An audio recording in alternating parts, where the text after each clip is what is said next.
Gaur egun egoera oso bestelakoa da, izan ere gaur milaka haur eskolara itzuli diren egun honetan, lehendabiziko aldiz musukorik gabe joan ahal izan dira, asko gaur lehen aldiz ikusi dute euren irakaslearen aurpegia Pilar Izausti. Bai, eta zein garrantzitsua den. Ikastetxe atarietan alaitasuna, postasuna, goizean goizetik, ia inork ez du musukorik jantzi, bateren bat, eskola garraio erabiltzen duena, hoietakon bat bai, baina esan behar da, 2 urte luzeak izan direla, eta behartuta, COVIDak behartuta, pandemiak behartuta, hainbat egokitzapen egin behar izan direla, babes neurri gisa, hori guztia gogorra egin zaie eta horrexegatik oraingoa oso gustora hartu dute.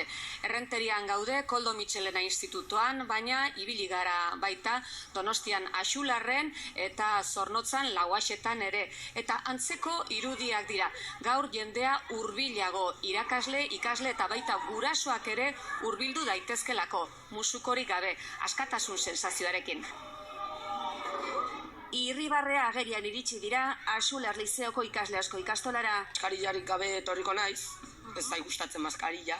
Musukoa jaitsita ere bai, eta bada espada besoan jarritara ikusi ditugu. Urte gogorrak izan dira. 2 urte eta gero aurpega ikustea, gozada da. Gelan ikasle gehienek maskara kendu dute. Antzeko argazkia Lauaxeta ikastolan ere.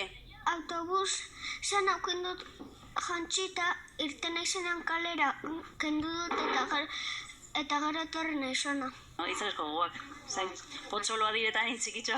Bateren bate jantzita eraman du. Txete esan nire ama bez nire aitaria berzian naizkendu. Baina gurasoi galdetzea astu zaielako. 2 urte eta gero, DBH-ko lehen maila honetan, hasierako uneak arraro samarrak direla esan digute. Lotxapur bat berriz ere aurpegia biluzik ikustea. Baina ez nagoen ez ohituta maskarilla gabe batzutan bajau dut, baina ez guztiz. Lasaitasun osoz jokatu dezaketela eta batzuk jantzia, beste batzuk kendu eta gure moduan, azkenean askatasun osoz. 2 urte eta gero emozioak azaleratu dira. Karrekin, ostera be irrif.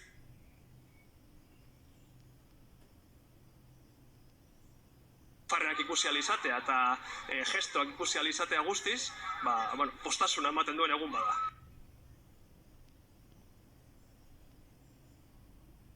Berba bat denen ahotan, ikasturteko lehen eguna ematen zuen gaurkoak.